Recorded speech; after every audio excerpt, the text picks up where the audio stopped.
வணக்கம். பாரதிய ஜனதா கட்சிக்கு தொடர்ந்து வாக்கு செலுத்தக்கூடிய மக்களுக்கு ஒரு சில கருத்துக்களை பதிவு செய்ய விரும்புகிறேன். இந்த காணொலியை முழுவதுமாக பாருங்க. நீங்க என்ன நினைக்கிறீங்கன்னா, பாஜகவும் திமுகவும் எதிரெதிர் கட்சிகள் அப்படின்னு நினைக்கிறீங்க. ஆனா அதுல 1% கூட உண்மை கிடையாது. அதுக்கு சில உதாரணங்களை சொல்ல விரும்புகிறேன். கொஞ்ச நாளைக்கு முன்னாடி ஐயா மு.க. ஸ்டாலின் அவர்களை RSS தலைவர்கள் வந்து சந்திக்கிறாங்க. அப்போ ஒரு கருத்தை பதிவு செய்கிறாங்க.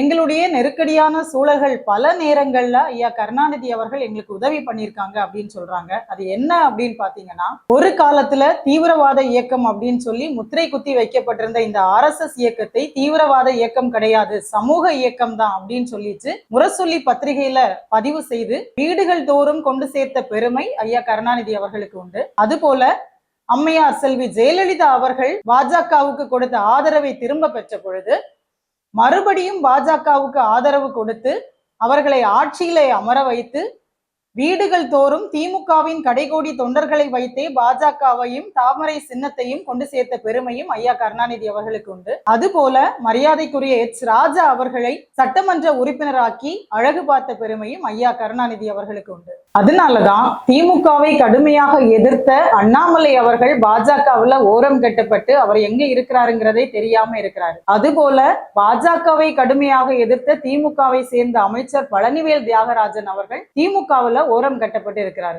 இன்னைக்கு இருக்கக்கூடியதான பாஜக தலைவர் நயினார் நாகேந்திரன் அவர்களுடைய மகன் 100 கோடி மதிப்பிலான சொத்துக்களை சார் பதிவாளர் மூலமாக மோசடி செய்த பிறகும் கூட திமுக அரசு எந்த நடவடிக்கையும் அவர் மேல எடுக்கல. அதுபோலதான் திமுக அரசு செய்த டாஸ்மாக் ஊழலாக இருக்கட்டும், வேலை வாய்ப்பிலே 10 ரூபாய் டோக்கனை வைத்து திமுகவின் அமைச்சர் KN நேரு அவர்கள் செய்த மோசடியாக இருக்கட்டும், கழிப்பறை ஊழலாக இருக்கட்டும், எதிலையுமே பாஜக அரசு எந்த நடவடிக்கையும் எடுக்கல.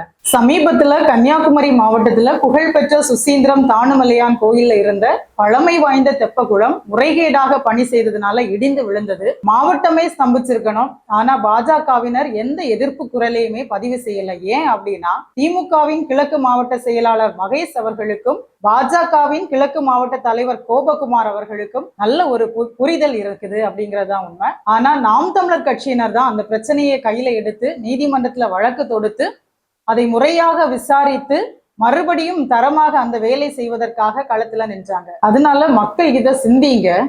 பாஜக அப்படிங்கிற ஒரு கட்சி கன்னியாகுமரி மாவட்டத்துல இருக்கிறதுனாலதான் எவ்வளவு இயற்கை வளங்கள் கொள்ளையடிக்கப்பட்டாலும் லஞ்சம் ஊழல் செய்தாலும் தேர்தல் வரும்பொழுது மக்கள் கிட்ட பாஜக வந்துடும், எங்களுக்கு வாக்கு செலுத்துங்க அப்படின்னு சொல்லி எளிதாக ஒரு சாரார் வெற்றி பெற்று கொண்டே வர்றாங்க. சரி, பாஜகவாது உங்களுக்கு உண்மையா இருக்குதா அப்படின்னு கேட்டா கிடையாது.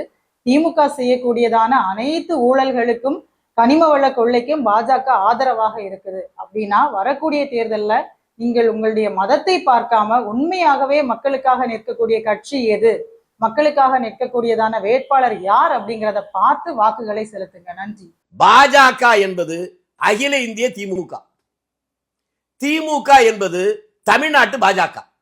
சிறுபான்மையினருக்கு எதிராக பெரும்பான்மையினுடைய மனதிலே ஒரு வெறியுணர்வை உருவாக்கி ஹிட்லர் செய்த அதே தந்திரத்தை, அதே யுக்தியை அப்படியே பயன்படுத்தி இந்த 2 கட்சியும் ஆட்சி வந்தது.